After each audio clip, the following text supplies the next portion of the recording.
Hello, Assalamu alaikum, dear learners of English literature. Today, once again, I am in front of you to clarify Edward Wadie Said's purpose behind writing Introduction to Culture and Imperialism.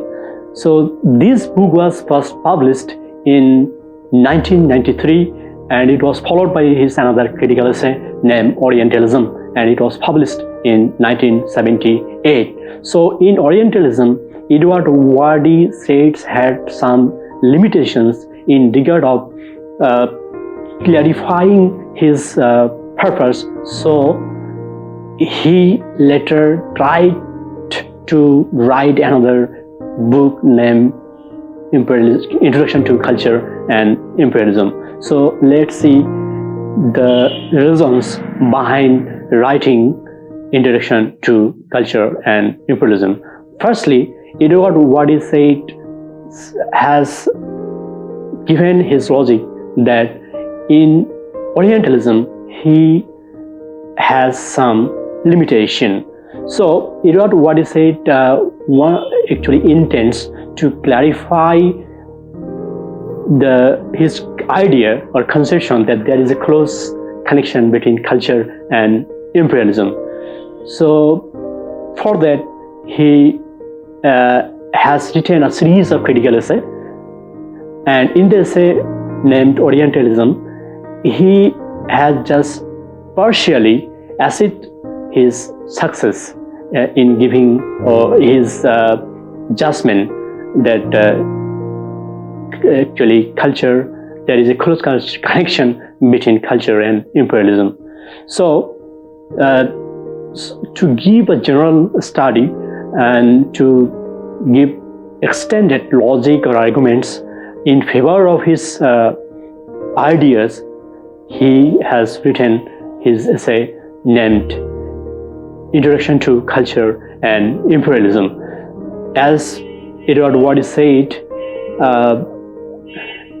actually focused only some societies of that time to show the real character of imperialism and how culture provides ingredients for imperialism, and only Asia, North Africa and Middle East here he takes in consideration, but later he, after 5 years of writing his Orientalism, he tries to gather more arguments and information in favor of his idea and conception. So then he started delivering lectures in different universities of the USA and Canada, and later on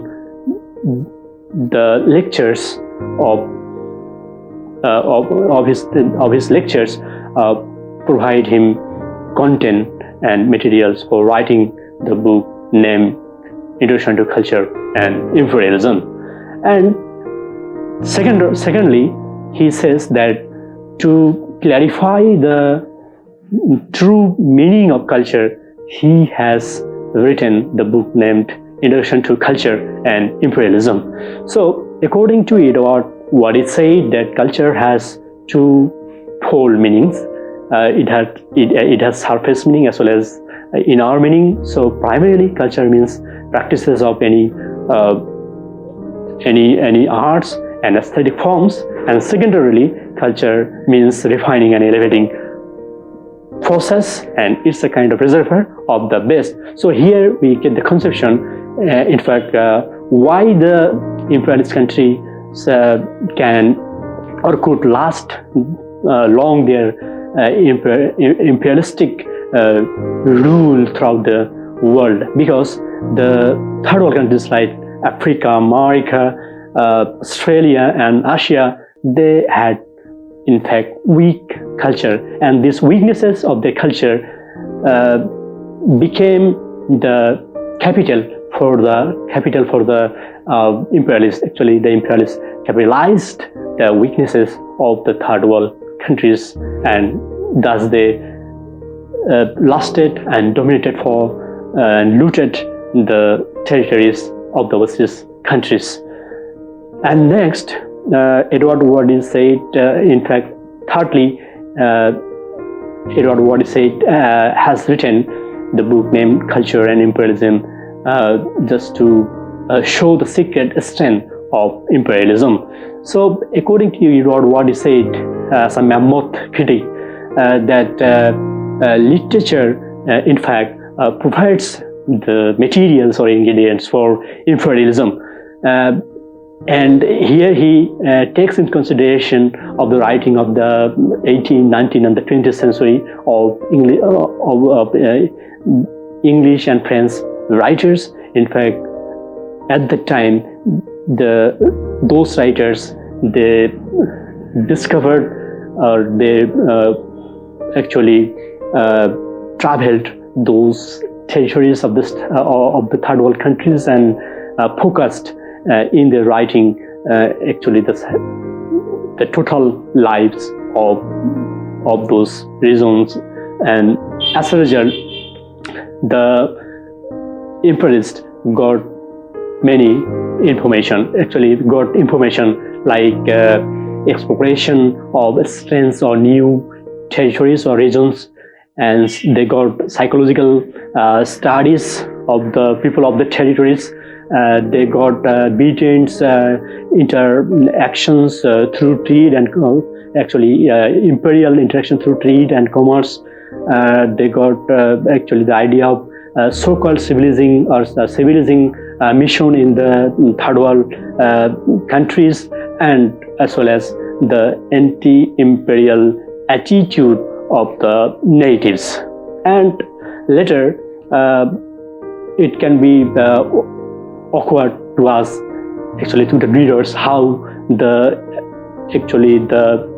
authors of that centuries are actually supporters of imperialism or imperialistic rule. No doubt, here actually the authors of that period, they focused, or actually they showed their stern hatred towards imperialism. But according to Edward Wadie Said, that inwardly they advocated imperialism by providing overall psychological studies of people of that countries, as well as different political aspects of that territories. In fact, of the people of those territories. So then, fourthly, for ethical background, Edward Wadie Said has written the book named Introduction to Culture and Imperialism. So, being a humanitarian, Edward Wadie Said cannot but focus on the challenges of imperial rule throughout the world. He has suggested the imperialist, in fact, that they would be facing challenges, in fact, and challenges and problems, and the challenges, in fact, create conflicts and destruction. So it is better to refrain than to reign. As well as he has suggested the third world countries to be well conceived and concerned, so that they can keep peace and stabilities in their respective countries or territories. And finally, it can be said that Edward Wadie Said is unquestionably a great literary genius in the late 20th century. And though we may not accept his idea of that there is a close connection between culture and imperialism, but at least his conception, in fact, brings about revolutionary change in the field of literary criticism, and here lies the greatness as a critic of Edward Wadie Said. So thank you, Landers, for being with me.